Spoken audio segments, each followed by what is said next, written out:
What is up? Yeah, will you do How it for you me? doing? What the hell? Wentz is done. What do we do? The mush is back. He's Lefkoe. Hey, everybody, and Did welcome to another edition of the Sims and Lefkoe podcast. It's a recap of Week 14. Trevor Nicholson and I agree, boys, it has been way too long. I honestly think we need to do a 7-day-a-week show. You're not going to do it, but I might. It was an insanely long night and a long day. And I have gone through all of the the 5 stages of grief, and we're going to outline that a little bit. A lot of people have been talking to me all day. What are they saying? My desk at work, do you know what it means to sit Shiva? When someone dies in the Jewish religion, you just, for 30 days, if someone wants to come by, they talk to you. That's what my desk has been. Can you shave? I probably, no, I can't. That's my excuse now. But people just walk up to my desk and they go, I'm so sorry for your loss. I'm so sorry for your loss. How are you? Are you okay? I'm so sorry. And literally, Christina came over to my desk to bring up something completely different. And she said, hey, and I said, I'm doing okay. He's going to be okay in the long term. She goes, what are you talking about? And I go, oh, I'm sorry. I'm only getting Carson Wentz stuff right now. We're going to get to a lot of stuff. We're going to get to Antonio Brown's unbelievable performance. We're going to go to Chris Sims's new updated top 5 that takes into account the Philadelphia Eagles. We are going to not just set the bar, we are going to be the bar. That's coming up. And we're going to do a nice look at the playoff pictures in the NFC and AFC and see if you begin talking to your friends at work. We're going to give you like the cheat sheet to who we think is like on the fast track right now. Before I cry my eyes out and we go deep into Carson Wentz, because we're going deep, I'd like to do some farewells because this makes me really happy. Okay. And would you mind? No, not at all. Okay, good. Nick, would you hit that sad music? I'd like to say farewell after Week 14 to the most disappointing team of 2017. The Denver Broncos are officially eliminated from the playoffs, and your quarterback quandary and your decimated defense made no sense all year long, and I bid you adieu. Bon voyage, Denver. Oh, wow. Goodbye to the meaningful Bronco sound. That was, yes, it was a goodbye to that. Can you make a sad... The horsey was running away into the sunset there. I'd like to say farewell to Kirk Cousins just focusing on football. Because now that the Washington Redskins are eliminated from the playoffs, all we're going to talk about, Kirk, is your contract. Make some money, Kirk. Good luck. Make some money. I'd like to say farewell to those W's. They're not going to be eaten anytime soon. The Tampa Bay Buccaneers and Jameis Winston eliminated from playoff contention. And that's another train wreck that came to a close. Yo ho, the Pirates' life for me. I'd like to say farewell to the yearly snow game that makes an absolutely boring game wildly entertaining. I just want to say this really quick. That Vinatieri kick was incredible. It was. End of regulation, 1 minute left. Vinatieri kicks a ball that was so far hooking right. It's like 10 feet outside the right bar. The Bills were celebrating. Right. But the only guy on the Colts that was celebrating? Vinatieri. Adam Vinatieri. He knew it when it was 10 feet right. Sims pointed, he goes, look, Vinatieri knew it was going to fucking hook. And it hooked back in. He did miss a kick later. But that was unbelievable. It was unbelievable. LaShawn McCoy in snow games. Man. He should play in Antarctica. With him. I'd like to say farewell to the Sam Hinkie of the NFL, Sashi Brown. See you, Sashi. Sashi was let go by the Browns and replaced by John Dorsey, formerly of the Kansas City Chiefs. Back to baseball, Sashi. I actually think that Sashi, the reason he got fired, he had no chance to survive after Carson Wentz. Yeah. I'm calling this the disease of doubt. If you pass on Carson Wentz and you tell people that he's not in the top 20 players in the draft and you're a scout evaluator, he could have been right on every player for the next 10 years and people would go, I don't know if I trust this guy. He called Carson Wentz not a top 20 guy. I mean, that's how can you trust him ever again? When he got fired, that's the first thing I thought of. I said, "Ooh, so he's the guy that's making the decisions." That was the guy. Plus Deshaun Watson. The Browns have a stacked roster and 2 top 5 picks right now. He set them up for the future. Yeah. But once you miss that Bailey on a guy, we can never trust you again. Nope. Ryan Vergara is saying farewell, Quentin Jefferson. Oh, we're going to get to the Seahawks in just a second, but for right now, I need some music. Back Farewell, the peaceful image I have of Tom Savage in my head. I'll never be able to look at you the same after I watch you seizure on the field and all of your arms clamp up. I tried to tell all you guys this, why the game was going on, and no one wanted to listen to me yesterday until it became on like social media. Then everyone was like, "Oh, Chris, you were right." I was yelling about my fantasy team, and Sims was going, "Tom Savage is having a seizure." And then I couldn't believe he was back in the game, and then you guys saw it on Instagram and believed me. I mean, it was, Chris, there are 7 games on while we watch. Yeah. All right. Trust me, I know. Watching with you, I know. Oh, catch, run, penalty, touchdown, punt. Oh my God. Oh, fantasy guy, you suck. Not great to have the Tom Savage back in a week after the brutal hits in the Steelers-Bengals game. It's like befuddling to me. I mean, it's almost as bad as like, can you be that player that stands over a guy after a big hit? Like we saw one of the 2 of those yesterday. Like you didn't think they were going to call that after Monday Night Football with Juju Smith-Schuster? Unbelievable. Yeah, I mean, you didn't. I don't even understand. How did he get back in the game? I don't get it. I have one more farewell. Strike up the music. Here at the 9th hole, the azaleas are beautiful today. Farewell. Farewell. Carson Wentz. Oh, our pets' heads are falling off. My dad just commented on Facebook. Oh, Bruce. Nick Foles had his shoes sent to the Hall of Fame. It's not over yet. Oh, the Hall of Fame fucks up sometimes too, Bruce. Sorry. No, it's from his 7 touchdown performance. I know. I am going to go. I'm going to give a State of the Union for Philadelphia Eagles fans to let them know where they should be. But if you wouldn't mind, can you take us sort of on a Sims dump of how you feel about Carson Wentz? And if you could throw in your little Phil Sims 1991 soliloquy, I'd enjoy that very much. Sure. All right. So, yes, I mean, first of all, it's a devastating blow for Carson Wentz and the Philadelphia Eagles. And you're sad, too. What? I mean, I look at myself as the guy that pubbed Carson Wentz first in the draft coming out a few years ago. I was the guy that was on the table going, this is the #1 pick. That video that we have, I'm going to have to post it soon. But I mean, is that not true? Yeah, okay. you were the guy. All right, so I've always loved Carson Wentz. And I'm devastated as a fan this whole year. I mean, it's a disaster. Odell Beckham Jr., Aaron Rodgers, J.J. Watt, David Johnson, Ezekiel Elliott suspension. This now, on top of it, as a fan, I feel cheated. This is one of the best players in the game. This is arguably the best quarterback in the game. I feel like everybody was finally buying in yesterday. Halftime of the game. I think it's John Elway I'm watching Who said out here. that? I think it was Howie. Fox comes on, and they're like, I can't believe I'm saying this, but Carson Wentz is amazing. And you start freaking out, and you're going, this is what it takes. This is what it takes week 14 and shellacking the Rams for you to finally realize that Carson Wentz is not just a good quarterback, right, but he's top 5 special. Right. And yeah, so that hurts me because I feel like, okay, finally, I like to think of us as the guys that steer the public conversation away from the stupid media bullcrap. And we've been saying this for 10 weeks now. Yes. And now I finally felt like the media had turned and started going, you know, this Carson Wentz guy is pretty amazing. And then he gets hurt. So devastating. Do I think the Eagles can win the Super Bowl still without Carson Wentz? I'm going to have to see him play a few games with Nick Foles. I mean, honestly. I will say it's pretty good that Foles has gotten into games this year because they've been up so much. It is. He's been in this offense, of course, with Andy Reid before, so that's a positive. He does understand the game because of his experience and did have that one amazing year.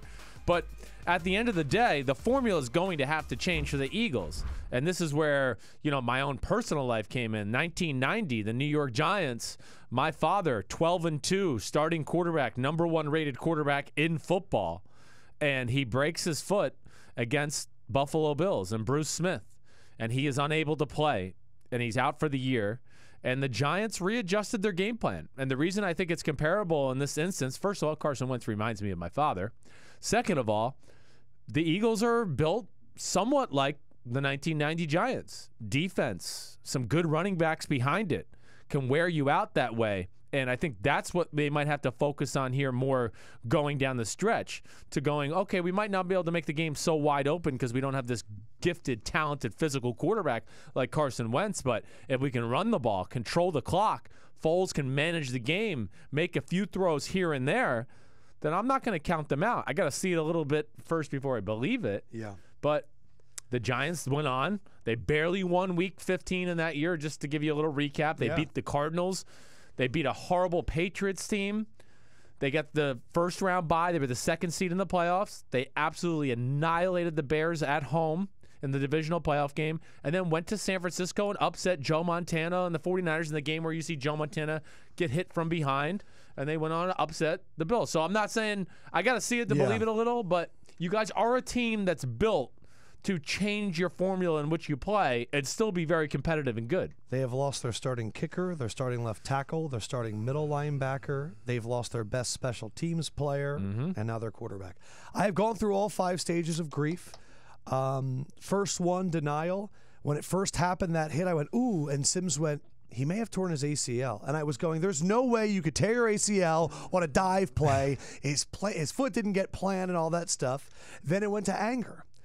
You know, we have Aaron Andrews go out there and say there's people shaking their heads, and I'm going, oh, screw you. Like, who cares? I'm angry. I was angry for a very long time.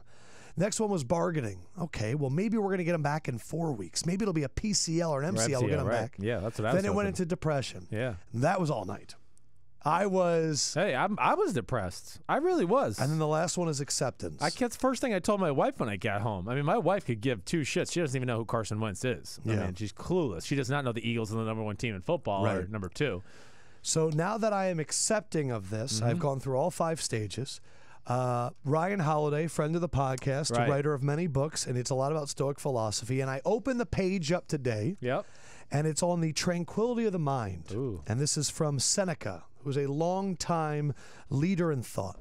He wrote, as Cicero says, we hate gladiators if they are quick to save their lives by any means. We favor them if they show contempt for their lives.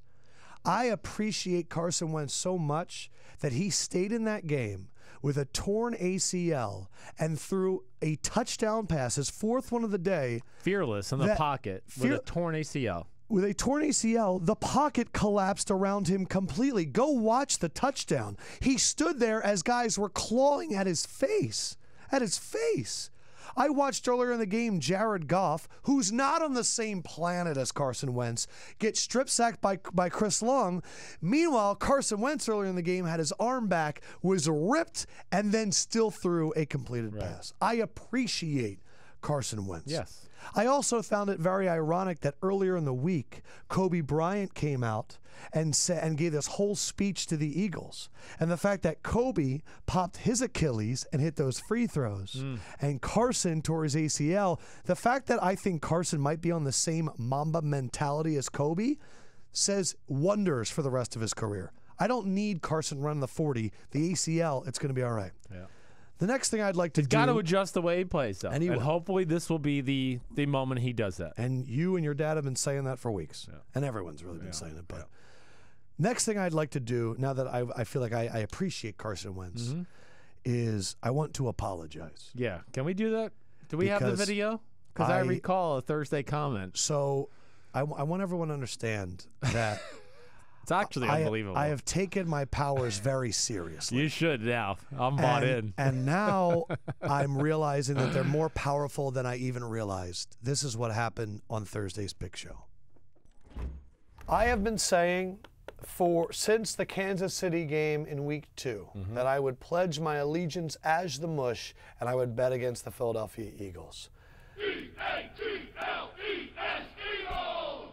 Now, last week, I bet against them, and it came true. And the whole time I've been against them, and it's not becoming true. So you're going to reverse it? It's not about me anymore. Oh, they're on their own. Ego is the enemy. The Eagles lost, and I went 12-4. Right. The mush curse is broken. It is broken. And because of that, the Eagles are getting 2 points, and I'm putting $300 on the Philadelphia Eagles. Good. Not only was the Eagles game the only game I got right, I took a bath in Lefkoe Locks, 1 and 3. Right. And the mush curse is not done. In fact, the mush curse is back so much stronger than ever. That's the thing with demons, is they lie in the shadows. Yes. And that curse was waiting for me to do that. And I want to formally apologize to all of the fans of the Philadelphia Eagles. I did not realize how powerful my mush powers were. Like, I genuinely thought that it was kind of a joke the entire time, and it was nice because it took all the pressure off betting on the Eagles. But guys, I'm the mush, and I'll forever be the mush, and I just want to apologize. So it's real. Next thing I'd like to do, don't shake your head at me. Man. Did you know that I was that No wonder powerful? my life is crumbling and falling apart. The one thing I will say this, I've always said I have a sliding scale of expectations. Yes. Before week 1, I didn't expect the Eagles to do anything. 2 weeks ago, I expected them to possibly win a Super Bowl. I am sliding my expectations again, and here is where they have ended on. Okay. I believe that a successful season for the Eagles right now is getting to the Super Bowl. I have no expectation of them winning the Super Bowl. Nick Foles against Bill Belichick, it's not going to end well. We might never hear of Nick Foles again. He'll evaporate. That's how bad I feel like he would get destroyed. But here we have the Giants next with Eli. Yep. We might have the better quarterback in that matchup with Nick Foles. It's close. It's close. It is. Game after that is the Raiders, who just look like the biggest trash can ever. Yeah. You win those 2 games, you practically have home field advantage. You're definitely going to have a first-round bye. Which means you have first-round bye and home field advantage. Right. In my mind, if the Eagles go out there and they beat some combination of Panthers, Falcons, or Rams, Saints, 2 of those teams, that to me is a wildly successful season for not having Carson Wentz. Let's go. Don't put anything out. First of all, home field advantage is more important now than ever. Okay? It's more important now than ever. You get people to come up. If the Carolina Panthers, I would love that matchup. The Rams got to come to town. Jared Goff on the road 12 sucks. degrees. Yeah. Okay. What else? You guys can win 2 games what about at the home. Saints? What about the Saints? Them too. You think so? Yes. Oh God. What about the Vikings? It might be ugly. What about the Vikings? Yeah, they have to come to your house in January. Talk about it. And it's 15 degrees. Yeah. You'll get to the Super Bowl and lose to Tom Brady. Holy shit. That's all I want. But that's all I want. I just want to get there. It really stinks. It just ruins the quality of everything. There was one thing that happened that made me feel really confident, and that was the fact that the game ended with the Eagles defense stopping them twice and then scoring a touchdown and celebrating an NFC East championship. Remember, these guys are not sitting there thinking Wentz is everything to us. They're sitting there going, we're a top 3 defense in the NFL, and we just scored to beat the Rams, and we hung up 43 on their ass. They're thinking they still got it. They have survived the kicker, the left tackle, the middle linebacker, the safety. They believe that they are the team of destiny. They still believe it. Chris Long came out today and said, I still believe. I still believe. There is hope in this team. I still think they can go. My last question is for you is this. What % of my emotions should I invest in this team? I can't be 100. No. I was 100. Just keep it like 50. Oh, fuck. I was like, that's not. I thought you were going to be like 80%. Nah, 50. 50. Yeah. I think it's an honest, like it's 50% Eagles, 50% the field. Okay. So, oh, that's actually great. That means everyone else is combined 50. Right. Next week, next Monday, we are going to do an updated emotion check. What percentage should I be invested now? And once I'm at 0, I am devoid of care. Listen, it sucks to me because I want to see the best teams and best players in the playoffs, and it's going to mess up my Saturday and Sunday playoff watching. And it's, of course, taken off one of the greatest things we had to look for in the future as fans, which was maybe a Wentz-Brady Patriots-Eagles Super Bowl. And now that's not nearly as exciting. Yeah, because the real question is who can really go out there and beat the Patriots? Yeah. Because I'm not really seeing it. Not only was I the mush, but I was something that I just explained in Cicero. We hate gladiators if they are quick to save their lives by any means. And my actions with the Lefkoe Locks this week, I'm going to say, was my final death as a coward. Here's what I did. the Jaguars corners are so much better than the Eagles corners Yeah. that those 50-50 pass interference balls are not happening. Like Jalen Ramsey might intercept them. I'm going to go Jacksonville right now, and I am going to pick $10. Coconuts, what did you think about my Jag-Seahawks pick? He loved it. Oh, good. He said it's the lock of the year. He said that they can't even get anyone to bet on Jacksonville in Vegas right now, and they keep trying to mess with the lines. That makes me feel good. God damn it. Good. I'm going to switch. No, you can't do it. Sorry. You can't tell me what to do. It's Lefkoe Locks. They're my locks. I can do what I want with them. So I switched, and I went 1-3. Back-to-back weeks, I took one of your big bets. Yep. And I got absolutely destroyed. I don't know why. I sent my picks, and I've shown Canvasser the evidence. Right. I bolded 4 games when I sent him my original picks. Minnesota, which I lost, which I kind of think they got a little bit screwed. We're going to talk about that in a second. Philadelphia, Dallas, and Baltimore. Yeah. I would have gone 3-1, but instead I chickened out. I went 1-3, and from now on, I promise, this is the new non-mush salute. I will never take Sims's pick again if I myself do not agree with it. I have learned my lesson. Stupid little Lefkoe. Son of a bitch. All right, so Blake Pace tweeted, Sims said last Wednesday the one way to beat the Jaguars defense was to pound the ball on the ground.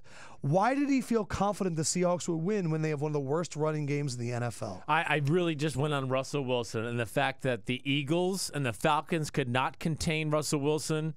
I thought that their defense would be able to keep Jacksonville from scoring a lot of points, and Wilson would just be able to make enough plays to get them over the edge. Jacksonville's defense looked phenomenal. Russell Wilson had 2 big throws, one to, was it Lockett, and one to Richardson right. To make it somewhat close. Right. But the Jaguars had the game the entire time. They did. Special teams. Blake Bortles made some big passes to D.D. Westbrook, who looks, like you said, fantastic. Yeah. And that defense is great. Yeah. And the Jaguars are all of us. You've been calling them the team that could beat the Patriots really for the last 7 weeks. I think they're the toughest matchup for the Patriots. Maybe the Chargers are in that conversation now. The AFC suddenly got very interesting. Well, yeah, I don't think the Steelers match up good with the Patriots. So I don't view them as I think that's the one team in all of football. Because Jacksonville and LA, the Chargers have a good secondary and a good pass rush. Right. Where the Steelers really don't have that great of a pass rush. Not a great and their pass secondary rush. is not that great. It's right. Exactly right. And the Patriots would, if the Ravens are putting up 38, what are the Patriots going to do? Exactly right. So to me, it's almost like the Steelers, if they want to beat the Patriots this week, it might have to be a shootout type game. And their offense is clicking right now to the point where you go, they might be able to beat the Patriots in a 38-35 game with the way they're throwing the ball around the lot. It was so funny. So a lot of you guys were tweeting at the podcast, oh, wow, Sims must be going nuts right now. He must be so pissed that he's going to lose his $1,000 Seattle Seahawks bet. I will swear on my life. Yes. Sims was sitting there going, I'm not going to lie. This is actually what I wanted to happen. This is fucking great. Yeah. I want Seattle to get a dose of their own medicine. Right. And what happens is when Seattle gets a dose of their own medicine, they try and hurt you. Yeah. Michael Bennett dove at some legs. Dirty. A fight broke out. Right. Are you willing to say Michael Bennett's dirty now? I'm not willing to say that. Okay. No, I don't think he's done things in the past to be dirty. Now, is he emotional? Does he play to the line? Certainly. Even that, I don't look as dirty. I don't look what he did yesterday as a dirty play. I look at it as amateurish. I look at it as Harry high school bullshit. When you say Harry high school, is there a high school called Harry? No. Okay. It's just like stupid. Like, oh, we're not going to give up until the final gun goes out, and we might break some ACLs on a quarterback kneel play. Like that's what I looked at that as. Like that was like Greg Schiano a few years ago. Remember with the Tampa Bay Bucs? Yeah. Yeah, they did that to the Giants, and Tom Coughlin came out and was like, "What the hell was that about?" Again. The game was over. They had their chance to win it. They're kneeling it down. Don't injure a player now to try to knock the ball out of the center's hands as he's snapping it to the quarterback. Just not a good look for them. Yeah, and we've seen this in their past. When they get bullied, they don't like it, and they throw temper tantrums at the end of the game. So 1 week after we had Steelers-Bengals, which had a lot of injuries and a lot of big hits, we almost had a player go malice in the palace and go into the stands, Quentin Jefferson, which was just incredible video to watch. I was freaking out while it was happening. I just kept yelling, malice in the palace, malice in the palace. You did, yes. But it was funny. I showed the clip to Enum later in the night, and when the drink flies by his head, she flinched. Like, she flinched. And I was like, imagine if you were him. Like, Oh, I just would have. This goes back to what we've said before, which is everyone in the world can do whatever they want except for the players. And everyone's like, players, the one thing you can't do, you can't go into the stands. And then they go, they're going to find that guy on the video and he just can't be allowed to go to the game again. No, what? The players can't go in. Yeah, we get it, but it's because he's big. What the fuck are you doing starting a fight with a player? Why are you throwing a drink at a player's head? And as you said, you wish he could get, how long do you think is needed for a player? I said 20 seconds. Right. Give the player 20 seconds with the fan in a ring. Oh. You get 20 seconds. You got to catch him, and you can do whatever you want, but you only get 20 seconds. Yeah, fine. He could do it. Put him in a ring. Because they don't realize how quick these motherfuckers are. Yeah, exactly right. You don't realize how quick the defensive tackles are. They're some of the quickest guys on the field. You will not get away from them. And then when they get a hold of you, they're not fun to play with. I mean, they're the type of people where you go up and run around like defensive lineman. You think, oh, I'm going to punch him on the arm or bang into him, and you're like the one that falls down. Right? How many Jags fans would it take to beat up Quentin They'd have to Jefferson? Get that whole fucking section on top of him. Yeah. Because he was heated. Holy shit. He started climbing? I would have loved to have seen it. I really would have. Of course, it was amazing television. I would have hated to have been there, but to watch it for my safety. That's on my own the couch. problem with our this day and age, though. It's worse now than ever. We got so many social media tough guys, cell phone tough guys, driving Twitter tough guys. Yeah, it guys. just drives me crazy. You suck. I'm 50 feet away and being surrounded by security, and there's a 20-foot wall, but you suck. Oh yeah, okay, you're cool. You're tough. Man. But it's tough being a professional athlete, and that's why you're getting paid money the way you are, is you have to sometimes deal with those things. Now, it's a little different when objects are being thrown at your head. I feel like that's a little... And I saw trash thrown at Tyler Lockett after his touchdown. I didn't realize that Jaguars fans are that intense. Have you been down there? Have you witnessed that? I mean, it's Georgia. It is. That's what I call it, South Georgia. It can... There's some trash down there, plain and simple. I don't know other way to put it. I mean, they have good fans. Tell I didn't your notice draft anything. Story. Tell my draft story? Yeah, you didn't want to go to the Jaguars. Yeah, I did not want to go to Jacksonville. Sorry. And not because of the team. No, I just did not want to live there. Sorry. Yeah, that's plain and simple fact. I didn't want to go to Buffalo either. So if you want to just be fair, it was both of those places. I didn't want to go. Pete Delagrazi's saying, Sims, loosen up one button. Nah. That's like throwing a drink at him. You get in here and fight. I wish there was a way that we could civilly duel. Right. Like Quentin Jefferson and a fan, they go on the field and they just run at each other from 10 yards out, and then it's done. I mean, what would happen is they would get on the field and they would run at each other and they'd go, "Oh my gosh, you're so big!" and they'd like run around like necessary. Blow the whistle, blow the whistle. He'd get on the field and go, "Hey man, I was just kidding. You're really good. You're really good. I appreciate everything you do. You're a good player." So the Jaguars won. Yeah. But they are not in Sims's top 5. Not yet. Who is? Not the Eagles anymore either. Sims's updated top 5. Let's take a look. Number 1, the New England Patriots. And you've had them there all year, but you're not going to get credit for that. But you should. Thank the you. only analyst that had the Patriots there pretty much the whole year.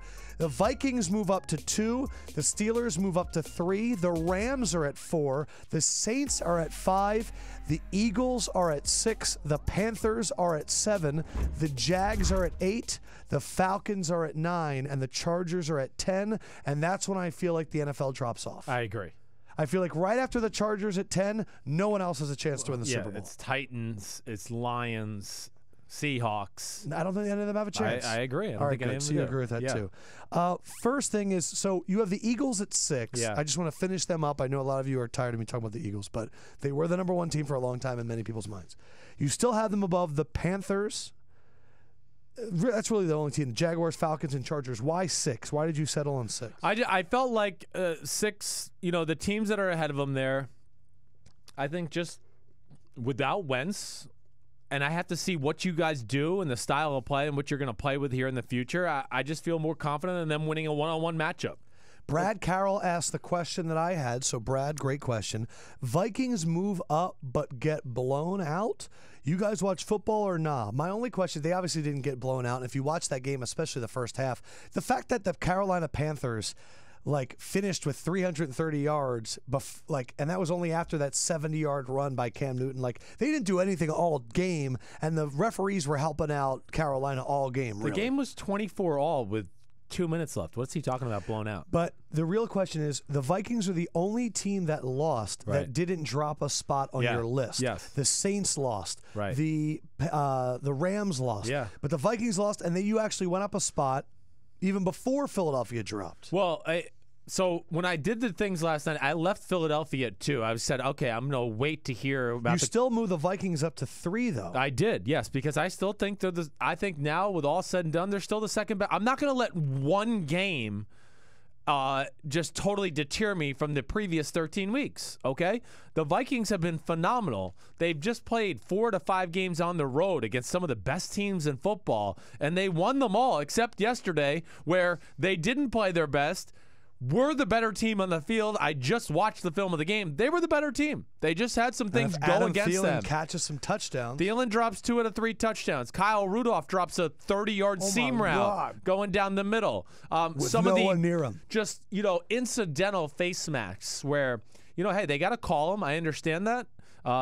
But they weren't like making the tackle saving face mask type plays. It was literally like where Cam was going down and a guy's hand just happened to be there and they So touched many him. egregious penalties. So many little plays like that. I mean, there they are in scoring range and Keenum throws the ball just slightly high. It goes off of Diggs both of his hands into the air, intercepted. So I just looked at it like that, coming away from that game and watching the film. The Vikings are still the better team in my opinion. And in fact, there's the last line I wrote on the bottom. What's that say on there? Vikings win 8 out of 10. Yeah, the Vikings are the better team. They were. all day long. Question, though. Yes. Now that he's lost, Right. is it time to play Teddy Bridgewater? No, not yet. Come on. I mean, Why are you taking that seriously? he made because I've heard it though. But he made some. Keenum made some very good plays yesterday. Was it his best game? Certainly not. But as a whole, one interception was his fault. The offensive line, Riley Reif getting hurt during the game. They were already missing their center to start the game, so they weren't at full strength there. Listen, Cam Newton made some great plays. That last run was fantastic. Was phenomenal, and it was a great little play design in the way they did it too. But all in What all, did they do? They ran the read option, and they ran it a little different way, where you read the defensive end, right? Well, the defensive end crashed down, and he's supposed to keep the ball.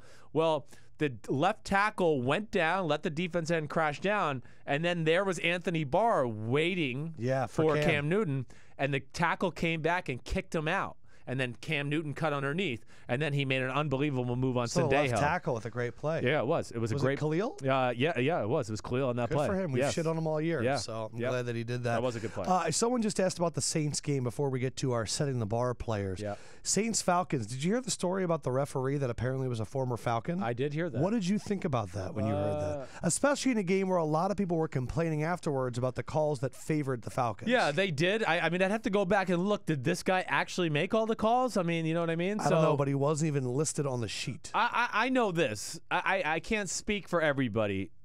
I thought about being a ref. I thought like, oh, that's kind of Stop. I really did because I When was like, did this happen? When I got done with my career, I went through a thing where I was like, man, maybe I should like do referee. You Keep are me around kind of the a game, stickler. and I would love to do it. And I feel like actually they need more ex-players at refs anyways because I feel like the refs get overwhelmed by the size and the speed sometimes. When did you realize it wasn't a good idea? When I realized I had to go through all this process to learn all the rules and shit, I was like, are you kidding me? I'm not going back to school. Fuck that. I just think if you got ex-players involved, I don't think they're going to care about their ex-team and Gotcha. just be like, oh, I played for this squad. I'm going to call everything for them and screw the other team. I don't see that. No, I'll have to go back and check a little closer to see who this guy is on the field and see if there's anything there. That'd be wild. But I'll let you know. Man. The Saints, okay. Fucking Kamara. Kamara. This is the worst week ever. Kamara's carried my fantasy team. Carson Wentz died. It's awful. Yes, it is. But Kamara, you lose Kamara. In the first drive. And he's, of course, their offense. He is, they design almost everything around him. They didn't have Andrews Pete. Okay, he's their best offensive lineman, so that hurt them. Marcus Lattimore hadn't played in 3 weeks. You saw him during the game. I mean, after like a quarter and a half, he needed the oxygen tank every time he was on the sideline because he hasn't played. He hasn't been able to run. He was out of shape. Still did a pretty good job on Julio, and it was Thursday Night Football. So it's just not an easy, and the Falcons are good. So from all those standpoints, yes, the Saints lost. Did I answer my power rankings answer, though? Did I answer that okay? What, the reason? Yeah. You think they're better? The reason that I appreciate your power rankings are the NFL is a very reactive sport. Right. Every week something happens and then everyone changes their opinions. Right. And you're very good at going, no, I'm just kind of looking at the waters here. Just because you lose doesn't mean you go down. The way you play is what matters more. Right. Chad Chambers here is saying, though, that Sims, go rewatch that play. If the NFL had tearaway jerseys, Anthony Barr would be walking off the field without a shirt on. He held him like crazy on that run. Okay, hold on. All right, you pull it up. Yeah. We have to set the bar, though. Okay, let's do that first. All right, let's set the bar. Okay. There are certain players in the NFL that don't just set the bar or raise the bar. They are the bar. And we have two guys that absolutely became the bar in Week 14. Sims, who is your bar? My guy is the cornerback for the Jacksonville Jaguars, A.J. Bouye, first of all. This is one of the two best corners in football. In fact, the other best corner in football is his teammate. I'm going to say it's Jalen Ramsey. But Bouye is a guy on a week-to-week basis, is a shutdown corner, and the Jaguars don't win against the Seattle Seahawks on Sunday if it isn't Bouye's ability to cover receivers man-to-man, and then, of course, the two interceptions he made. One of them, Wilson scrambling to his right. He makes up ground while the ball's in the air, undercuts a Jimmy Graham to get the interception to start the second half. And then later on, when the Seahawks are trying to mount a drive to get back into the game, Wilson throws a jump ball down the field. Bouye goes up and gets it like a receiver at its highest point, makes the play. Bouye is a guy that doesn't set the bar. He is the bar. He gets overshadowed because Jalen Ramsey's the other corner in that team. But I'm just telling you, as a fan and as a guy that studies football, A.J. Bouye is the second best corner in the NFL. And I am here to tell you that Sims has yet again missed the mark on who actually set the bar. It's a guy that he always keeps down because of his height, his weight, his speed. You can't keep him down anymore. Antonio Brown didn't just raise the bar, he was the bar. 11 catches, 213 yards. Oh, yeah, by the way, he has 1,509 yards and is currently 38th on the single-season receiving yards list with 3 games to go. He has reached a point where people are considering him a possible MVP. He is a guy with a team that seems to have parts missing all the time, yet he is the guy that gets it done. He doesn't just raise the bar. Antonio Brown was the bar. I say that one because I like to mess with you because there's a lot of guys I could have picked. But Antonio Brown, we got a lot of tweets last night. Right. I wonder what Sims thinks about Antonio Brown now. Right. Antonio Brown's playing amazing, and I'm curious. Mm-hmm. MVP. Yeah. Chris Collinsworth said it on television. Right. Our own Mike Freeman said that Antonio Brown should be up for it. Do you believe he legitimately should be in the conversation for MVP? I do think he should be in the conversation. Okay. Yes. I this is where I struggle. I don't think he's the most important player in their offense. So that's where I get a little lost in it. But he's certainly one of the best receivers in football. And I know Who's the most everybody, important player on their offense? I think Le'Veon Bell is. I mean, Le'Veon Bell with his ability to run the ball between the tackles and, nobody's open downfield. Oh, here's 9 receptions for 77 yards and a reception TD. Oh, we're losing 20-3, and here's a check down to Le'Veon Bell against the Bengals, and he runs 35 yards around the corner for a touchdown. So, to me, he is the MVP of that team in so many ways because he is the mismatch nightmare. Antonio Brown's awesome. I know I said Julio's better and Odell's better, and people can't get over that. Is there a chance that a wide receiver can win the MVP? What would it take other than injuries to the other MVP candidates, Tom Brady and Russell Wilson? Yeah, it would take probably a special statistical year. You know what it would take? Like a Calvin Johnson 1900 type year. He could get there. It could. Against the Patriots. Yeah. He needs to have a number of big catches, maybe a punt return touchdown, something that goes beyond. Yes. Because I'll say this, watching the game. You might have to win some games like that, right? I was equally amazed at Big Ben's ability to throw the deep ball.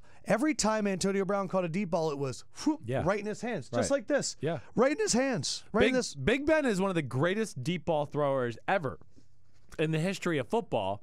And that's what we were criticizing early this year because Big Ben was missing people open down the field for like the first 9 weeks of the season that we were not accustomed to seeing him do. But now he's certainly found his rhythm, and their offense has found their rhythm, and they're kicking butt. Man, Antonio Brown, Freak. a possibility. He's a freak show, man. Don't. I'm not a total dick, okay? I understand this guy is a freak show, and he's awesome. I'm just saying he's not the best receiver in football, in my opinion. But this year, he might be, yes. We go to the field right now for Chris Sims, lead official for the call on the field. Chris, what was the call? Hey, you know what? Oh, hold on. He's actually going to show me the footage right now. I want you to see it. Listen, our man, who made that comment? Chad Campbell. Chad, you made it. It's valid. There's definitely, as he gets through, right there, he's holding him. Now, I don't know if it would have mattered. I don't know if Anthony Barr would have gotten there. No, because he made zero ground up when he's not running with the football and he's trying to chase him. So I don't know if he would have got there either. But, Chad, you're all right. Good eyes by you. It was close. Good job, Chad. Let me ask you, I want to see some of what you would be like as a lead referee. So let me get the holding call as the boos are raining down on Matt Khalil. How would you have delivered that? Holding. Number 75, offense. Fuck all of you. 10 yards, second down. That would be amazing if referees I wish I could do that, right? Holding on the offense. There's no reason to boo. Literally, none of you were looking at the left tackle. You just got to trust me on this. Yeah. I was looking at him. Right. Get NFL Game Pass and watch it later. All right, it would be awesome. Give me a pass interference. Give me the pass interference call in the national championship between Miami and Ohio State. Oh my gosh! I still don't think it was pass interference. Well, then how would you have done it? Your My guy's telling you. Called it. Your referee calls it, and you have to deliver it. Sorry. Pass interference, number 8, Miami. Our ref was like 20 seconds fucking late with that call. I think he went to Ohio State, but fuck, he called it. Sorry, you lost the national championship. Replay the down. Replay the down. Oh, man, that's awesome. You be a good ref. Thanks. I think you have a future in it. I would be a disaster of a ref because as soon as a player talked back to me, I'd talk back to him, and it just wouldn't work out. I'd be the first ref to get his ass kicked on the field. I'd tell somebody like Calais Campbell, like, no, fuck you. You did hold him. And he'd be like, what? Oh, boom. Quentin Jefferson. Right. It all comes full circle. Right. By the way, when your dad comes on the podcast on Wednesday, we're going to talk to him about that 91 Giants team. 90. You keep 90. And right. I want him to kind of like, I want them to almost talk to the Eagles. Yeah. You know what I mean? Like, I want them to be like, this is possible. But I also, if it comes full circle and Nick Foles is the Hostetler to Wentz's Sims, right. And the fact that you think that Wentz plays like Sims. He does. Man, this world is, because this year, we love Aaron Rodgers. Yeah. We might see the crazy comeback Aaron Rodgers. We love Odell hurt. Like every guy, I'm an Eagles fan. Watson. Every guy that we love, there's something happened. Ezekiel it just evaporates. Elliott, David Johnson. Man. All right, let's do some playoff pictures. And I want to start off in the NFC because it is packed and there's a lot of good teams. The Vikings, Rams, and Saints all lost this week, and the Eagles won, and it gave them a clear lead in the conference. They are 1-11-2. Vikings are 2-10-3. The Rams, Saints, and Panthers are all 9-4. The Falcons are 8-5. Seattle is 8-5, but Atlanta's in. Seattle's not right now. And then you have that weird cluster of 7-6 teams. Detroit, Green Bay, Dallas. They're all in trouble, man. What do you mean? They're all in trouble from this standpoint, even in Seattle at 7, because all those teams you just mentioned, including Seattle, have all lost head-to-head to Atlanta. And that's going to be a big problem. You're absolutely right. I know. People haven't really looked at that. What is Atlanta's upcoming schedule? Atlanta, I know they still got the Panthers one more time. You want me to look it up, or you got it? I got it right now. But that's interesting because I was looking, and I think the most fascinating one that I have Bucs, my eye Saints, on. Panthers. Bucs, So they're not out of the woods. No. But those Saints teams, and Panthers, they can lose? All those teams need them to lose 2 out of their last 3. And then they have to go perfect. Right. Of those teams, Detroit, Green Bay, Dallas, and I'm not going to say Arizona, but Detroit, Green Bay, and Dallas, and Seattle, who do you have the most confidence in? I mean, what if Aaron Rodgers comes back and does this? I mean, if he does, gosh. That's what I want. What do I do then? If Aaron Rodgers comes back and wins out, I'm rooting for the Packers. I mean, unless the Eagles are there. Yeah, I hear you. I mean, if he comes back and they get in the playoffs, then, gosh, they got a chance. I mean, of course they do with him. But I think the team I have most confidence in there is probably Dallas still, out of the three. You have the most? I think so. And Zeke comes back next week. Yeah, not so he's the got 15th, one more week. 16th. Right.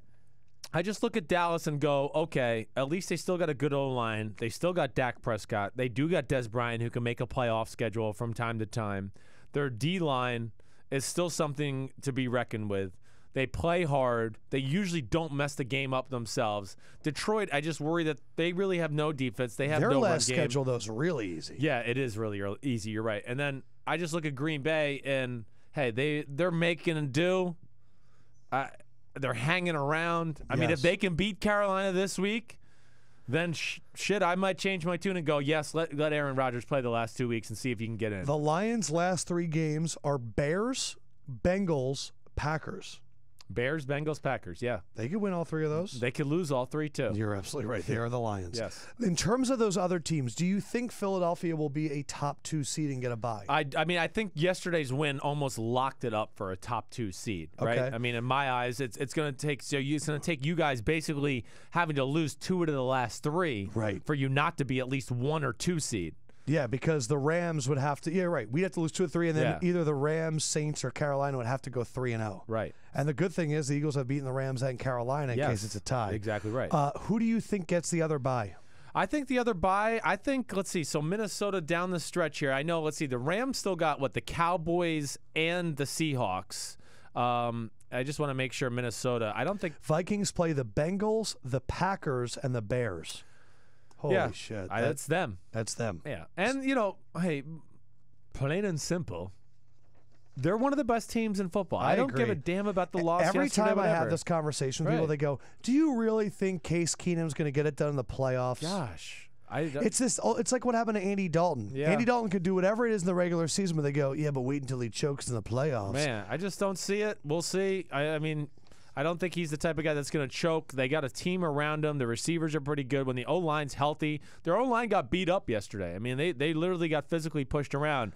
I'm Keenum worried made a lot Riley of Reif plays. got carted off. I know. I'm interested to hear what the final status is there. Because that's been the strength of that team all year. It Has been that O-line. Yes, and especially, I love those 3 interior guys. So them not having, Elfline, am I saying his name right, Canvasser? F-line? F-line, right. It's an L. Elfline? Yeah, so. Yeah, I thought it was F-line, whatever. Whatever. But regardless, Pat. them not having him yesterday, that was a big deal because they had to put Schreil, 75, at left guard, and he got his butt whooped. Really? And he was a big problem throughout the day. All right, so who do you think makes it? I honestly think the 6 teams you see in right now in the NFC are the 6 team that's going to be in it. Philly, Minnesota getting byes. Yep. Rams, New Orleans, Carolina, Atlanta. Yeah. Who do you think wins the South? Carolina and New The Orleans Saints? don't play each other again. Yeah, I'm going to go with the Saints. The Saints only got Atlanta left, right, as far as one of their tough teams, I believe. And Carolina still has to play. I'm going to look. I'm all over the place. I got too many schedules in my head. Carolina's got Green Bay, Bucs, and Falcons. So Green Bay, Bucks, and Falcons. I expect them to win this And week. the Saints play the Jets, the Falcons, and the Bucks. The Jets, the Falcons, and Damn, the they're Bucs. all just ganging up on the Bucks. Yeah, they should be okay. I think all those teams make it, and I think the Saints will win the South. Let us now move to the AFC. Yeah. Where, wouldn't you know, because the New England Patriots haven't played yet, that the Steelers are currently number 1. Because they're 11-2. I don't think there's any way that the Patriots lose to the Dolphins. Jacksonville is currently the 3 seed. Is just a beautiful sight. The Chiefs, under Matt Nagy's play calling, seem to have figured out on offense. They're at 4. The Titans are at 5.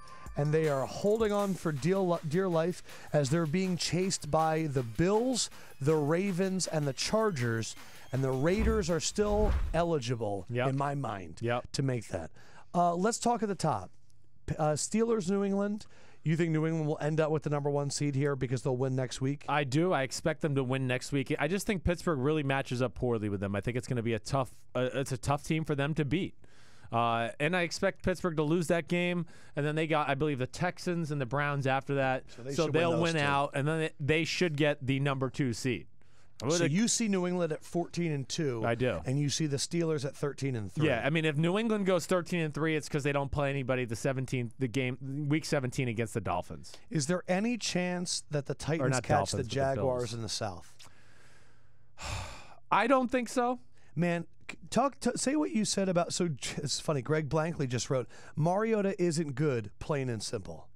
Well, it's if you have a gripe to pick with Mariota supporters that say certain stuff about Jameis Winston. I just get sick of the constant. I mean, Mariota. If you've read anything I've said all year about the Tennessee Titans, or you watch the show or listen to the podcast, anything like that, I've said the one thing that really concerns me about the Titans is that when they have to put the ball into Mariota's hands and they can't run the ball, and he's got to win the game within the pocket, I don't think they can do it, and I still feel that way. I mean, we saw Pittsburgh game a few weeks ago, 4 interceptions. He threw 2 interceptions the week after that. Then yesterday, the same type of thing.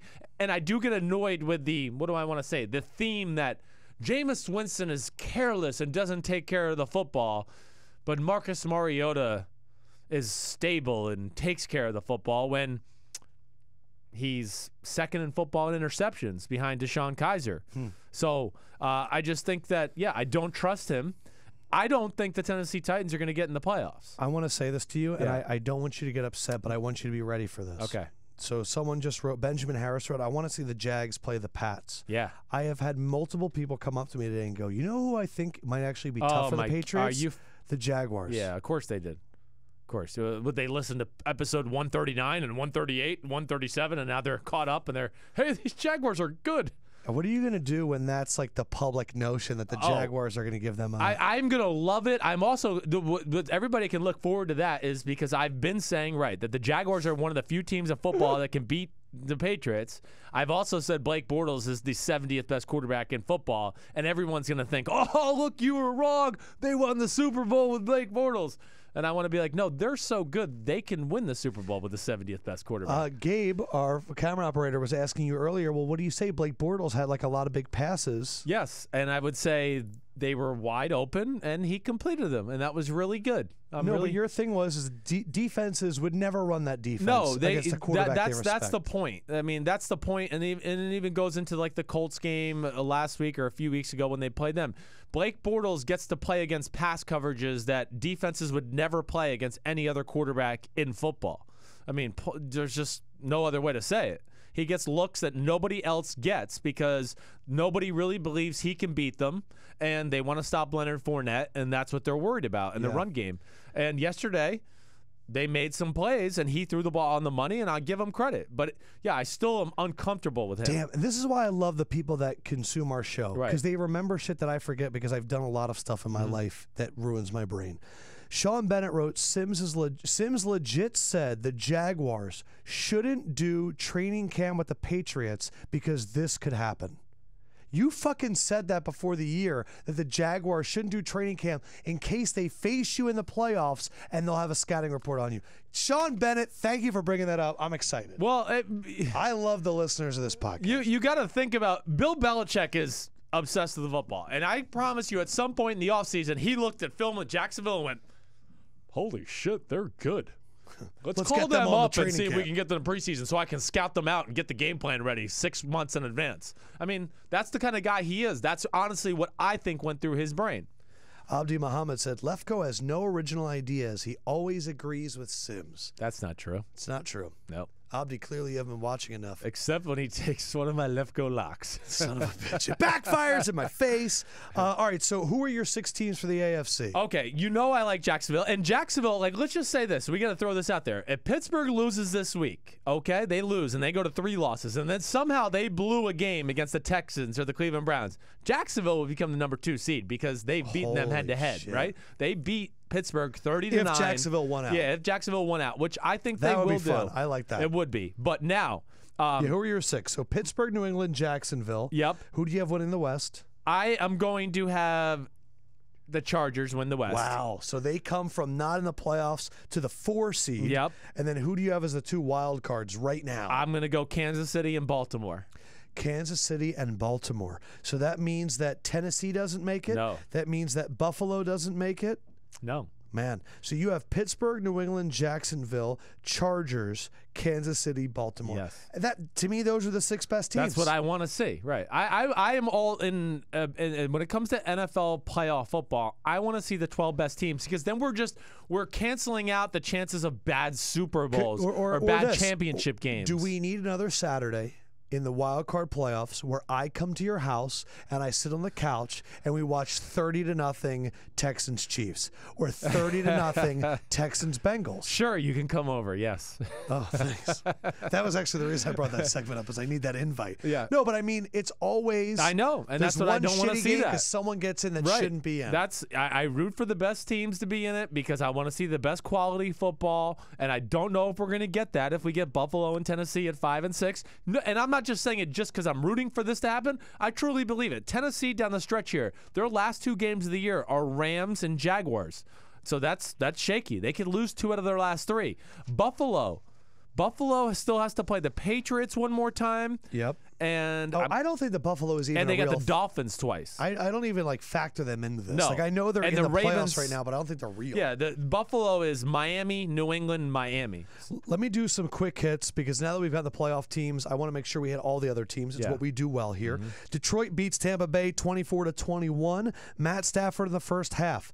I bet against them because his hand was hurt. Apparently not that bad. 20 of 24, 240 yards, 1 touchdown in the first half. He did throw 2 picks. Yeah. He's a baller, dude. He's a baller. I just hope everybody really recognizes what we're seeing with him. He's truly one of the most gifted quarterbacks that ever has been in the NFL. Cowboys, they win 30-10 over the Giants. It actually was a very close game. What did you think of the standing ovation for Eli before the game? Yeah, I mean, hey, it's nice. He's a legend. I get it. And it wasn't an easy week for Eli. Certainly, I get that too. But, you got Eli on the field, and he was there, and you got 10 points. I don't know. Dallas still has that spark. Dallas is just, they compete, and they play tough, and they believe that we're the Dallas Cowboys and that we're supposed to win. You said that when they had those jerseys, they're all blue jerseys, that teams in the 80s and 90s used to wear white just to make Dallas wear those jerseys because the Cowboys believe it's bad luck. Right. I'd never heard that before. Yeah, I'll shed some light for it. Bad luck? Goes back to Super Bowl 5 when they lost to the Colts 16-13. Yeah, you like that, Paul? 16-13. That was good. But yes, they wore those jerseys in that Super Bowl, lost. But the cool thing about the blue jerseys, too, if you're listening, they wear different pants when they wear the blue jerseys. What do they wear? They wear a true silver pant, where when they wear the white jersey, it's a silver-green tint. Totally different pant. They have 2 different pants for each jersey. People don't realize you're obsessed with jerseys. Well, I'm just obsessed with football, the clothing though of jerseys. I pay attention to it. Yeah, I do. Like you did not like the little pewter on the Tampa Bay when they added those things. No, I did not. And I like traditional uniforms. But even the Cowboys a few years ago went up to New England and with Tony Romo and played New England up there, and Belichick wore the white jerseys at home to make them wear the blue. He's such If you're an old school traditionalist, people realize that. That is awesome. Yeah. The Broncos beat the Jets 23-0, and Bryce Petty, in my mind, had one of the worst throws I'd ever seen. 4th and 5. Yeah. Wide open Jermaine Kersey threw it 10 yards over his head. McCown's out for the year. Are we going to see Hackenburg in the NFL game? Holy shit, pinch me. That's going in the top monitor. We're watching that game. Hackenburg, is it possible? I mean, are they going to trot this guy out? He's been the greatest hidden act they've had. Oh, wait till you see Hackenburg. He's behind the curtain. He's not ready for you yet, though. Unleash the Hackenburg. He's learning the offense. Wait until he's ready. It only takes 7 years. They're going to have to show us Hackenburg, right? I do think so. Because Petty ain't showing us shit. Well, it's over now. I love Petty. He's a great guy. It's over. They're 5-8, so they might as well see what they got in either one of these guys just to see if they want to keep him around as a possible backup or third stringer going forward. Niners win 26-16. Jimmy G has won his first 4 career starts. You're so good looking. I have never sneezed on camera before. Oh, I like how you dabbed it, though. That was liberating. I did. I got a full dab. Garoppolo has won his first 4 career starts, 2 with New England last year, 2 with the Niners. Only 4 active quarterbacks have won their first 4 NFL starts. Only 4? He is now the 4th. All right. Drew Brees, Ben Roethlisberger, and Trevor Siemian. Oh, that's crazy. So he's one of those three. But Jimmy G, and they're coming out to a boombox before every game. Have you seen this? No. They're coming out through the stand with a boombox, and the guy's walking next to Jimmy G with a huge boombox. This must be Kyle doing this. I love it. And they're walking out to the stadium with a boombox blaring. The funny thing hilarious. when I watch Jimmy G videos Right. is, guys, take a look at this. When you're watching Jimmy G videos, people just walk up to him and touch him. It's like really freaking weird. Like they walk up to him, they're just like, hey. And they walk away. Hey, we haven't had a quarterback here. Good to see you. Hey, what's up, Jimmy? Oh, wait, you're real. Yeah, but they're like amazed by it. He's like an offspring of the unicorn Tom Brady. I feel like part of the reason is because he came from the Patriots. Agree. And they're like, Totally. what else does he have in his brain? Right. What did he learn from Oh, Thomas? my gosh. He ran out of the tunnel yesterday like Brady. Did you see him? With like the bounce. He led out the team and ran down and then yelled at the crowd. And I was like, holy crap. He's Let's like a Convert. go. Yeah, let's go. He looked great yesterday. He's a Again, natural, man. just staying there under Clowney, who's like running at him and throwing a pat. Like he had a few throws yesterday that were unbelievable. That were unbelievable. 2 weeks in a row, really, he's had below average pass protection and makes a ton of plays, throwing the ball, moving in the pocket. He's got a quick release. Yeah, I mean, if you're a 49er fan, you got to feel good about Jimmy G. And I want to show a little bit of love to another rookie, or he's not a rookie quarterback, but in his first year with this team. Trubisky looked great against the Bengals. Yes. Like really good. I mean, they put up over 200 yards of rushing, but he is a rookie, Trubisky, and he looked fantastic. Yeah, Trubisky is fantastic. I really think Trubisky's got a bright future. You know Lefkoe, I think he's a superstar in the making. Again, if you haven't listened to us, there's no receiver on that football team that anybody gives a damn about. Most people in the Bleacher Report office can't name who the receivers are for the Chicago Bears. He's going to be a star. I really believe that. And then you said as the Packers were struggling to beat the Browns yesterday, this is how bad the Packers are without Aaron Rodgers. They can barely beat the Browns. Yes. I mean, they can hang in there with anybody and play tough, but they just can't put any teams away, make any plays. And again, I'm not sitting here blaming Brett Hundley. He played well yesterday, and Hundley's got ability. Like, Hundley has a future as well. He really does. I think he could be a top-of-the-line, top 10-ish type quarterback. I really believe that he has that kind of ability. Abdi Muhammad is quickly becoming the troll of the comments section. What up, troll? He has started the debate that we've had on this podcast a million times, saying that Brady is better than Rodgers. Sure. And someone just asked him what someone said there's a better system with Brady. He responded, explain to me what the system is. Can you explain that for him? Oh, well, I mean, the system that the New England Patriots run it's one of the most intricate, creative systems in all of football. Literally, the Green Bay Packers are going, this is 2, and this is plus, and this is 2, and this equals 4, and the Patriots are going, the square root of 17,784 divided by pi equals whatever. It's just way more advanced, way more creative. Again, look at it this way. Just look at Brady. This is not an indictment on Brady. Like, I think Brady, Rodgers are better than Joe Montana all time. Not even close in my eyes. Montana was in a great system too. Brady is amazing, but look how many times the first guy he looks at is wide open and he throws it. He gets the shotgun snap. He looks at Rob Gronkowski, throws him the ball. You watch like Aaron Rodgers' game with Green Bay. He looks at the first guy, nobody's open. He looks at the second guy. He goes, holy shit, he's covered. I'm about to get sacked. Let me run around and dodge 7 people and then make a throw. You know, I don't know. Should I keep going here? Well, you were about to say something fire. This is what you do right before you have your main point. Yes. My main point is there's nothing that Tom Brady does that Aaron Rodgers can't do. And if we vice versa that, I would go, there's a lot of things Aaron Rodgers can do that Tom Brady can't do. My mind, okay, and I know this is hard to do, but you put Aaron Rodgers on the New England Patriots, they've won 7 Super Bowls. They're 7-0. It wouldn't be fair football. They might have more Super Bowls than that. He is, again, this is not a knock on Brady. Aaron Rodgers is the most physically gifted quarterback in the history of football. Can we all agree that Barry Sanders is better than Emmitt Smith? Yes. Can we agree with that?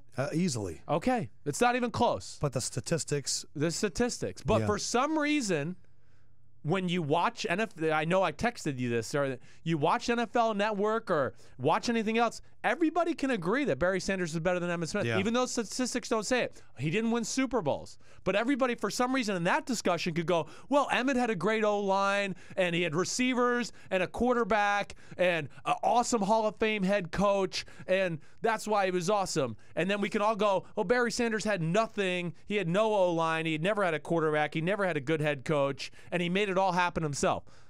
And we all agree that Barry Sanders is better than Emmitt Smith. Well, it's the same thing, but we can't do that at quarterback for some reason. I don't understand that. It's the intangibles of the position. Yes. Because I do think this, for Belichick's team to be run perfectly, as we've said so many times, for a quarterback to be Tom Brady, who can take all of the yelling and all of the insults and be the perfect leader and be very consistent, and his life is there, and he eats avocado ice cream. He is a Patriots coaching staff member at quarterback. Yes. He is lifeless in terms of all the outside stuff. It is God, family, football, and that order. No doubt.